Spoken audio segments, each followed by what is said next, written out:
Good afternoon. Good afternoon. We expect you to be more jovial since it's a special day. Although away in New York, let me recognize the United Nations Secretary General for having at least sent some message to us. May I recognize the presence of the Bureau of the Pan-African Parliament,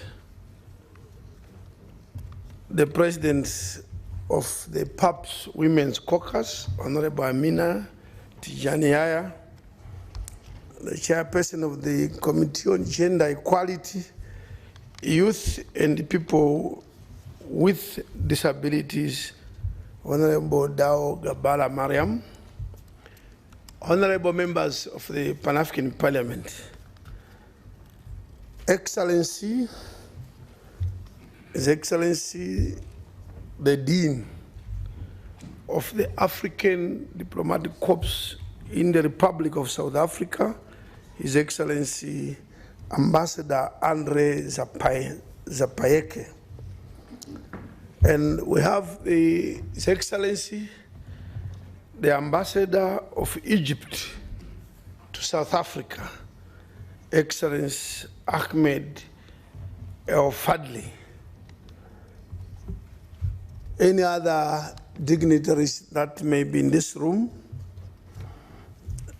Our acting clerk, Mr. Gali, our distinguished partners, UNAIDS, represented or leading a team in the Director General of UNAIDS, and Gituku Shongwe.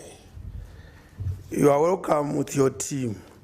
And the UNESCO team, UN Women, WFP, UNFPA, our resource persons, members of the media, ladies and gentlemen.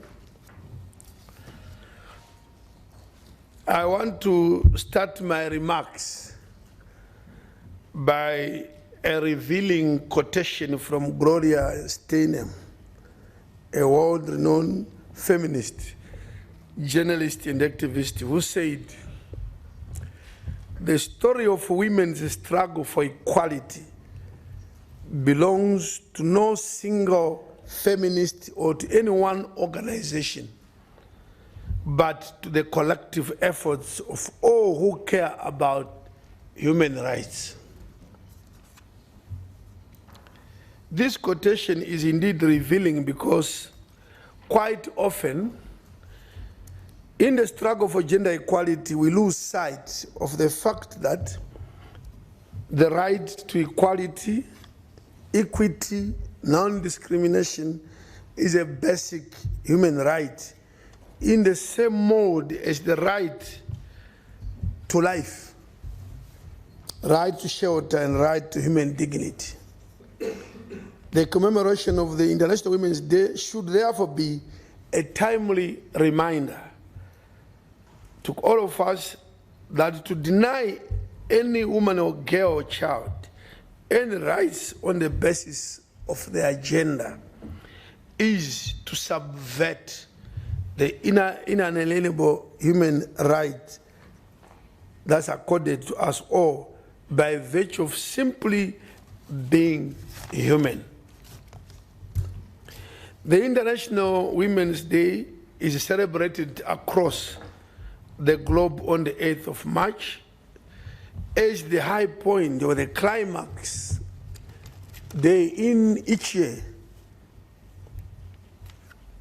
for the women's rights movement, to bring attention to the progress made on gender equality in all its manifestations, including reproductive rights, gender-based violence, abuse against women, and economic rights, among others.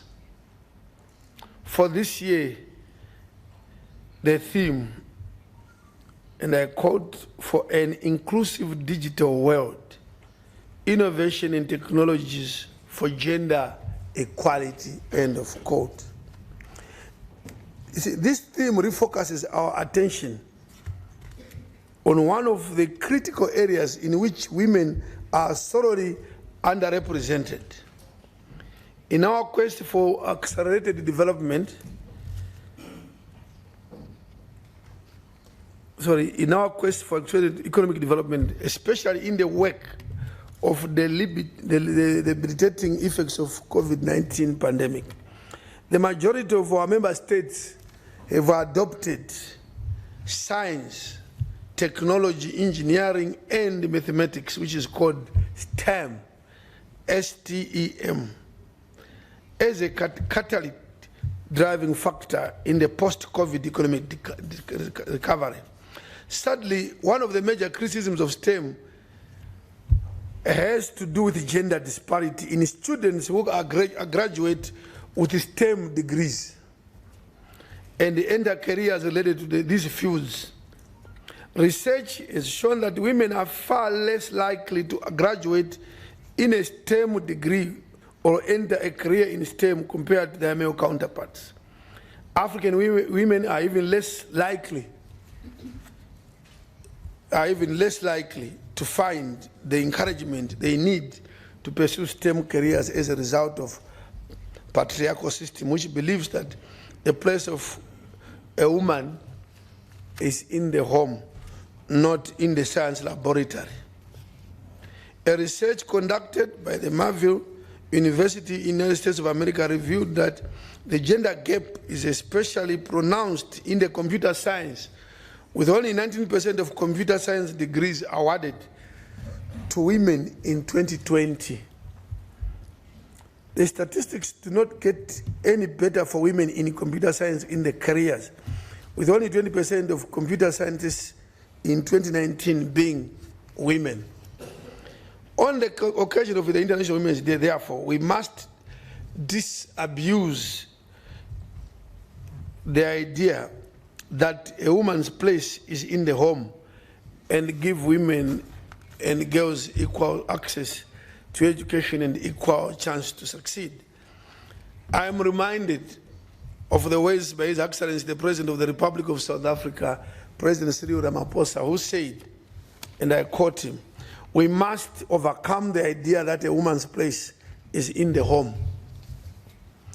Even women who have jobs are often expected to do housework and child care, making it difficult for them to find employment and earn a decent wage, or be promoted, or start a business, end of quote. The Pan-African Parliament, like any other parliament, has an obligation to protect, promote, and uphold gender equality. The protocol to the Constitutive Act of the African Economic Community relating to the Pan-African Parliament, what we call the SET protocol, enjoins the Pan-African Parliament to, and I quote, enhance the full participation of African peoples in the economic development and integration of the continent. And I want to say the previous speaker, His Excellency Zapaeke, mentioned this. He actually implored upon Pan-African Parliament that as a parliament, we are better placed to advance the causes of women's rights. So this mandate to Pan-African Parliament is in itself inherently inclusive and obliges the PAP to ensure that regardless of gender, all African people are fully involved through their elected representatives in decision-making processes on issues that affect them on this continent. The Pan-African Parliament stands as much for the voice of men and boys as it does for the voice of women and girls, and should thus actively promote gender equality in all spheres, including the digital world. Parliamentarians must therefore advocate for internet access as a basic right. And I want to repeat this one, that the parliamentarians must advocate for internet access as a basic right. And the integration of ICT into education curriculum and zero tolerance towards discrimination against girl child in pursuing education programs in the field of science, technology, engineering, and mathematics. And this will go a long way towards bridging the gap between men and women in the control access of the key levers of the economy. The Pan-African Parliament places high importance or premium on gender equality and women empowerment. As such, in addition to committees of gender, family, youth, and the people with disabilities, the Pan-African Parliament leveraged on Rule 85 of the Rules of Procedure to establish a women's caucus to play a complementary oversight role to the women's rights and gender issues. In cognizant that caucuses are an extension of the work of committees, the mandate of the Women's Caucus is intricately interwoven with that of the Gender Committee. This calls for seamless teamwork and collaboration between the committees. It is in this spirit that the selected representatives of the Women's Caucus attending the United Nations Conference on Status of Women in New York is represented by people from all the other relevant committees. As I alluded to in the first part where I made a quotation, this day is a sobering reminder. This day is a sobering reminder to all of us that women's struggle is everyone's struggle. In fact, gender issues should permeate the programs of every committee at the Pan-African Parliament without even duplication. For example, the committee sittings are being held under the African Union theme for 2023, the year of the FCTA, acceleration of FCTA implementation. The Committee on Trade, Customs and Immigration has a pivotal role in ensuring that member states ratify the African Free Trade Area as a way of eventually empowering women also as we expand our economies. So there should be a gender response to all our programs as committees and ensure that we are gender sensitive in everything that we are planning for. Similarly, the rural economy, the Committee on Rural Economy, Agriculture, Natural Resources and Empowerment, the environment, so should also ensure that in most African, address this issue, in most African economies, women account for 90% of unpaid domestic labor. Women account for 90% of unpaid domestic labor, which is less valued in the present-day capitalist society. Thus, in most African states, the burden of subsistence farming in the rural areas is borne by women. Yet, they do not own the land on which they strive and thrive. The committees must play a defining role in pushing for the empowerment of women to own the means of production and participate on equal footing with their male counterparts in enhancing food self-sufficiency on the continent. We actually have a big threat at the moment of food insufficiency because of lack of inputs arising from the Russia-Ukraine war. And 6 months, 10 months down the line, the effects will be felt. The Committee on International Relations, Conflict Resolution, we expect them also to make sure that in all the conflict areas, issues of women are assessed, scrutinized, and ensure that women are not, as is always the case, the major victims from wars which have been caused by other people. And in terms of war, women are invariably the victims of the upsurge in sexual and physical violence, while women also often bear the sole responsibility and risk of getting their families and themselves out of the violent environment. According to the UNHCR, the UN Refugee Agency, more than half of the planet's 80 million displaced people are women and children. I'll repeat that one. According to the UNHCR, and the more than half of the planet or the global 80 million displaced people are women and children. Given this background, therefore, it is inevitable that the Committee on Cooperation should consider women's plight in looking at issues of conflict on the continent. And as we speak today, in Mauritius, there is a serious issue in Mauritius as we speak. Not Mauritius, sorry, Tunisia. Tunisia. And in fact, I can't hide it. When I was coming into the chamber with the Dean of Ambassadors, he actually mentioned that to me and said, Mr. President, there's a situation in Tunisia that requires urgent attention. Violence based on color of the skin pigment, and people are dying in Tunisia, on this continent now.